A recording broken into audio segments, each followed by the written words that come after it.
Have you ever wanted to purge heretics en masse with volleys of blast fire? Bastion 220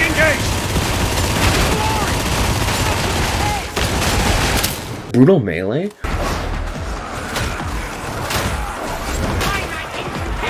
Or just pop heads with your mind?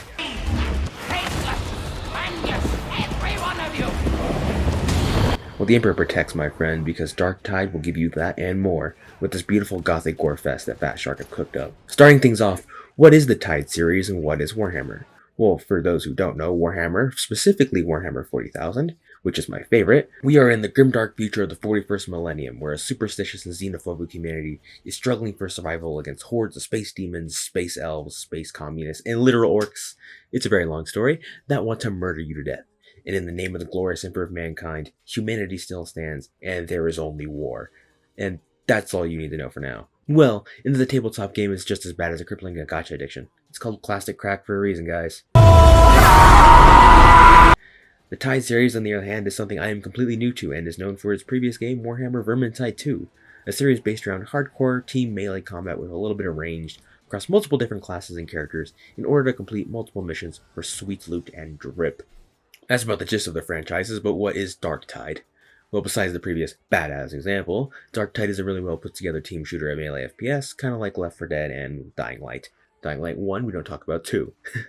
You see, we are convicts sentenced to death who, after a series of circumstances, are enlisted to serve our god emperor once again and help purge the hive city of Tertium of an icky chaos called Infestation of Nurgle, the dark god of the plague, pestilence, and entropy. Starting the game, you can pick one of 4 classes, each with their own unique weapons, skills, backstories, which you can make and drip. It's worth noting here that the character creator is quite serviceable and pretty high quality for what we have here.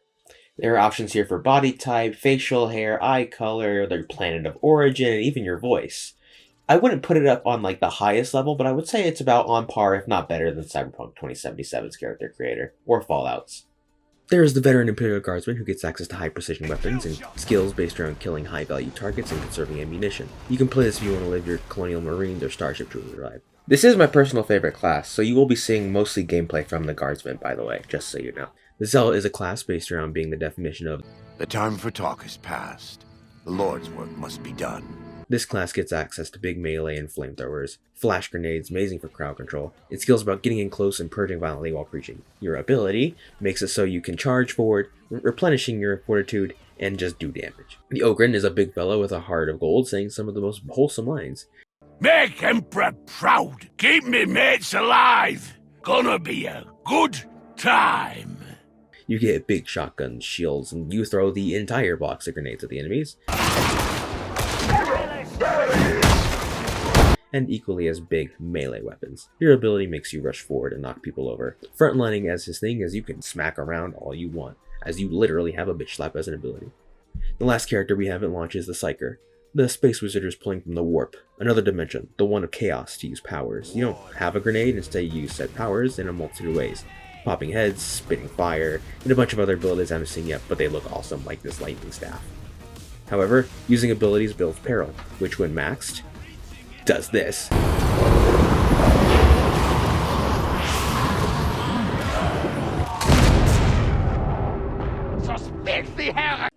In order to prevent that, you can use your ability, which does, well, the wiki says to push your enemies back and clear your peril. Long range or close range can be your thing, it's however you build your characters. Teaming up into a group of 4 friends or randos and taking advantage of each class ability really makes the combat loop and gameplay really replayable and different every time. 4 veterans leads to volleys upon volleys of blast fire, auto guns, and shotguns, shredding through hordes and priority targets. 4 Ogrens lead to a smackfest with big melees and giant shotguns. A group of Psychers rain down hell itself and tear apart reality to clear the area, and then they die. You get the gist, the variety is really endless. This is helped by something that really should be used in more games.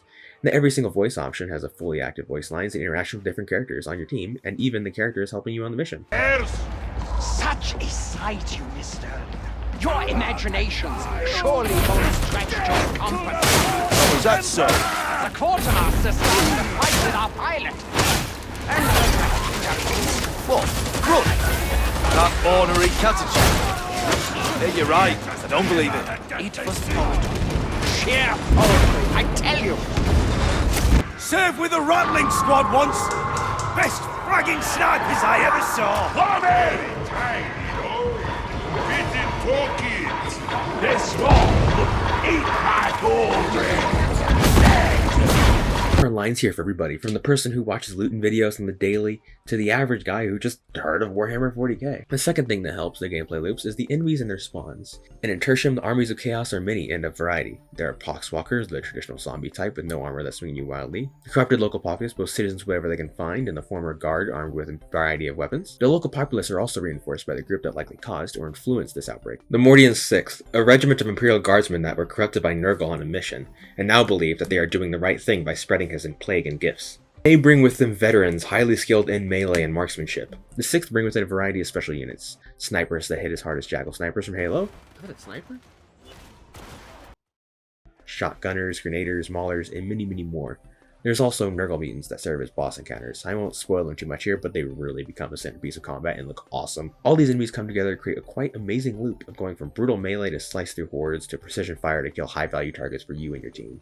Now the fun part, you can't purge heresy without equipment, and oh do you have some fun options, as every weapon type has different patterns leading up to over Senpai from the future here. As it turns out, it's around 65 weapons, but this was an issue we will discuss later.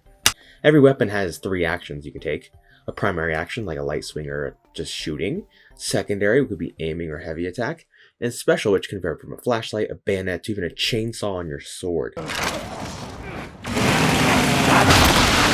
a step up from what we're used to! These vary across the armory. When it comes to guns, we have the las gun, which is lovingly called the flashlight. This thing shoots a high beam of energy and is your starting gun for the veteran. Variants include full auto, charged shot, slow firing, fast fire rate, and more. Then there are the auto guns, which are some of the meatiest sounding weapons I've ever heard. Just listen to this thing. 20 engaged! Absolutely amazing. And on top of this thing being really good at throwing into crowds, it absolutely shreds through armored and flesh opponents. It really makes you get to live that Aliens Colonial Marines fantasy that you probably didn't get from the game. Variants change the fire rate from what I found. It's worth noting both the autogun and las gun special actions are either a flashlight or bayonet, and a push, incredibly useful and comes in pistol variants, such as the stub revolver or the las pistol. Ogrins being so big get a special arsenal, a giant China Lake looking shotgun that rips through hordes, a shotgun you can brace into full auto, arm mounted grenade launchers, the heavy stubber. You get some devastating gear on this character. But what of the other half, melee combat? Well, there's some fun options there too. Melee comes with several actions too: light swing, heavy attack, push that pushes enemies and uses stamina, blocking, and a special attack. The types range from Katachan knives, perfect for slicing people clean in half, and parries, axes that chop through heads and armor, chainswords and axes that rip through both flesh and armor, and is just as gory as Gears of War, and of course the legendary and coveted combat shovel, perfect for every arsenal.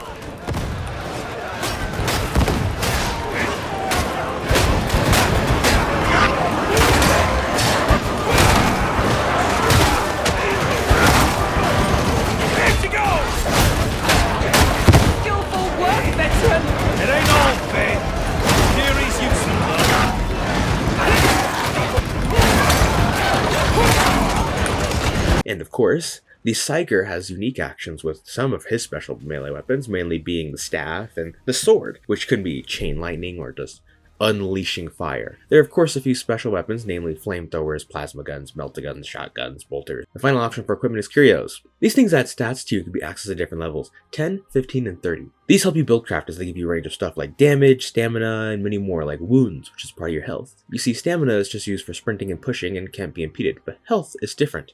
Getting hit by a certain tainted attacks or being down and revived gives you a wound. One of your chunks of health is purpled out and you can't heal it until you reach a Medicae.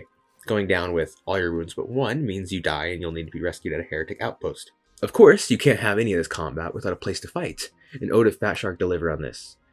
Here on Atonement Prime and Tertium Hive, we have dark decrepit sewers, battered train station looks like Denver's Union Station after 7, reinforced prisons, fallen barracks, the dusty outskirts, all in this grim, dark, gothic style that ranges from beautiful to depressing. I personally find myself just stopping to look at the world around me just to take in the sheer size of things. It really is something else. Could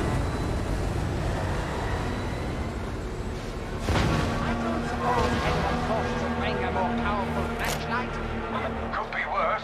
Tertium's quite airy as Hive City's done. Front line for Tertium is right here! Medicaid station.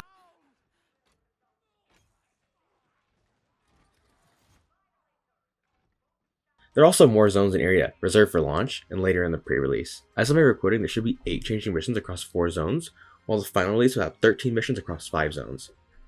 Now, these missions you will go on are across a variety of tasks, such as assassinating a target, uploading false data, scanning plague residue, and more. In order to complete these tasks, you will have to get to the target, completing subtasks and killing anything in your way, and paths that changes. One mission may have you going one way, and another may have you going through that area but taking a completely different direction and it leading to a new area. No mission is the same, as that interconnected feature of the map makes everything feel new yet familiar. To see more difficulties and take on different missions, you'll need to level up your trust with the Inquisition by doing these missions and subtasks. This is helped by how enemies are deployed. You see, Fat Shark implemented a system that makes decisions on how to spawn enemies. Rushing in and you might get ambushed by a horde or a ranged kill zone. Going too slow and a horde might push you back from behind. If you're alone, enemies might try to push you back to your team, or a special will be spawned to pick you off. Staying together and working together in coherency not only gives you buffs based on your class, like more special damage and ammo regen, but also keeps you alive. Another feature that keeps gameplay fresh is conditions. One run may have more hordes, less specials, and another the complete opposite. There are also conditions like a power outage, which adds so much darkness you need a flashlight and create alien-like moments like this. Oh, this is... Oh, what is this? Okay, this is sick. Hold the line. Hold the line. This is cool.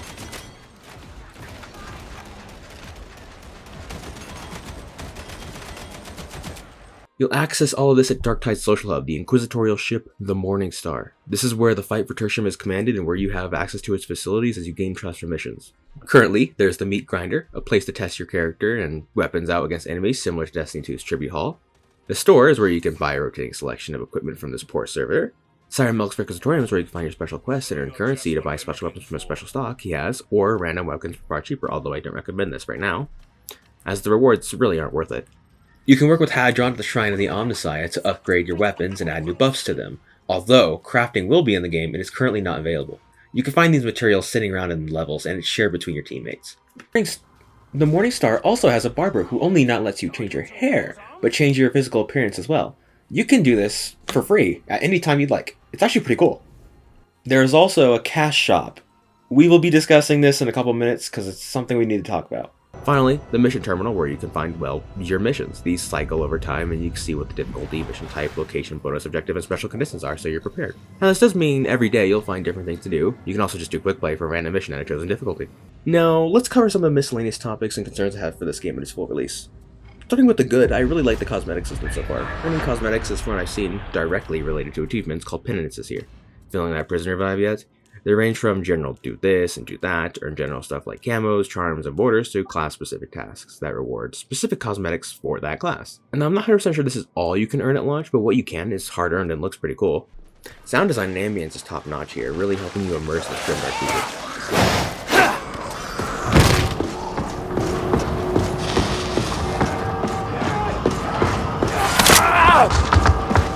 Likewise, animation work is also great, and the recoil and heavy swings help sell the power and force behind the weapons in your hand. Not to mention that when the music drops, you'll be purging twice as hard as before. Just look at this.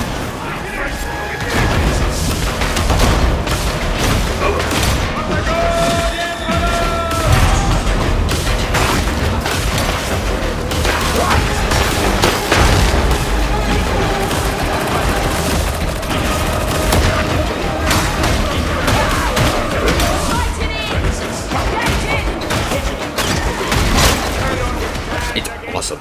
Story is also pretty good from what I've seen so far. From the voice acting, as I mentioned, is top notch and helps sell it. Once again, mission variety feels really good, even with just what we have right now. Every mission, even though I've only played up to Malice, which is the third of fifth option, feels different in its own way, and there are reasons to play easier missions still. Enemy AI, from my experience, is also pretty good, with enemies doing their job relatively well. As this is a horde shooter, you don't need fear levels of AI. So let's move on to the bad stuff I'm not 100% sure on yet. While the enemies are really fun to fight, I think there are some issues that could help that aren't major. Enemy fire feels impossible to fire back sometimes, as the pushback and suppression put on you makes it almost impossible to aim. I do think this isn't horrible and can be easily fixed. I know I said achievements are good earlier, however there's one glaring issue. Some of them are just way too difficult. For instance, the guardman can't miss a shot and has to end with 0 in a magazine and reserves, and the psyker has to kill a boss enemy with solo with abilities that take forever to charge on it. This really needs to be looked at. Difficulty is also a slight concern. Now, I've only gotten to level 3 and can tell you from my experience, this game can get hard. Like, your health can go from 100 to 20 in a second if you get caught off guard. Now, this isn't a bad thing, as it feels really good to finally clear that mission you just couldn't do, but it could set people off. I think a good solution to this would just be adding difficulty, like suggestion levels or gear level. It makes sense. This encourages teamwork, but at times it can feel hopeless with some special C seeing you. This is definitely similar to that feeling in Left 4 Dead 2 when a hunter or charger pins you and there's nothing you can do. Server issues are hit or miss right now. I personally haven't had too many disconnects or lag, but when it does happen, it's pretty bad. This will likely be fixed at launch as they have fixed beta issues very fast so far. One of said issues is performance. Now I'm running an RTX 3080 with a Ryzen 2700X. I know it's old, but I still see some frame drops and low frame rates in some areas with RTX on medium. RTX is obviously the culprit, and with it on I still see around 60 to 70 FPS in some maps, and in others as low as 30 to 40, although these maps have been removed and are being worked on. DLS and other workarounds like turning off motion blur and adding sharpening helps. It was much worse on the first day and drivers definitely helped. I think at launch or even in a week after, it won't be too bad. Senpai from the future here again. We have a problem. Performance is really bad at launch. Like, I couldn't play the game for like 2 days-ish after release. It was really bad. I'm not sure exactly what's wrong with the game, and Fat Shark are fixing and patching what we can, and NVIDIA drivers have helped a little bit, but it's worth knowing that reducing thread counts, lowering RTX, any setting stuff really does help, but performance is a big issue that I do think will be fixed soon, and if it doesn't, it's really bad. I think this game does have 100% like perfect gameplay, but the performance is really bringing this release down. The maps also create a problem that you might have seen already, even though they're like one of the best highlights of the game, and that is that the maps are really good, but I don't feel like there's a lot to them, so to speak. Like, they're really fun to replay over and over, but I feel like after a certain amount of time, they are going to get really old. I'm not 100% sure how a new map schedule could help the game, but new maps are definitely going to be like required for the future of this game. Classes are also another issue. While the 4 characters we have right now are really fun, I do feel like the classes just aren't really there. The skill trees feel kind of bare bones and not really useful. Like, there's just a meta thing to use that's really strong, but it is fun, and I do feel like they can add stuff on here to make it really good.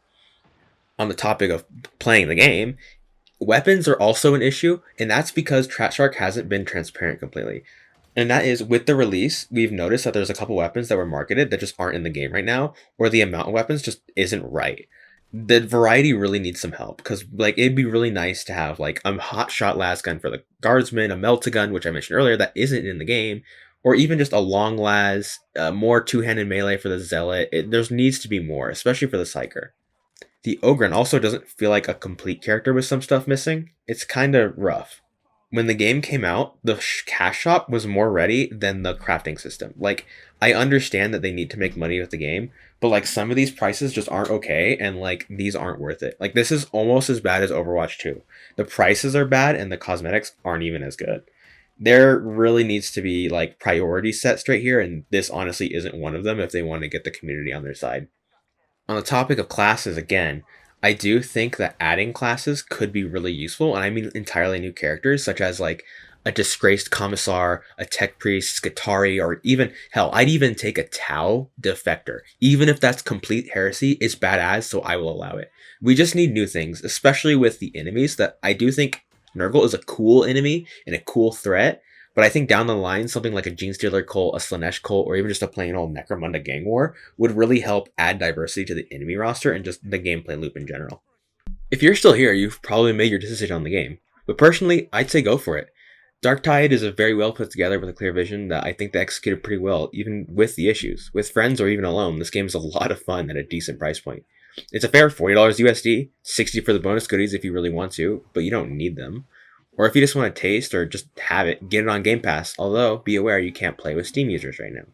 You really can't go wrong with Darktide if FPS horde melee and co-op games are your thing, and even if it isn't, it's still a hell of a lot of fun. Hey, thanks for staying to the end. Leave a like and subscribe if you enjoyed and want more content from me. Of course, if you didn't, leave a dislike and tell me what I can do and improve on. I'm new to this YouTube game thing, and I'm just looking to talk about whatever I think is cool. My next video is on Drakengard 3, a game with hot, big, titty anime babes and murdering your hot sisters.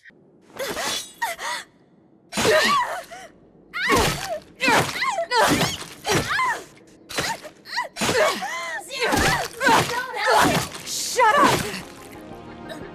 Thanks for giving me your eyeballs, and I'll catch you next time. Much love.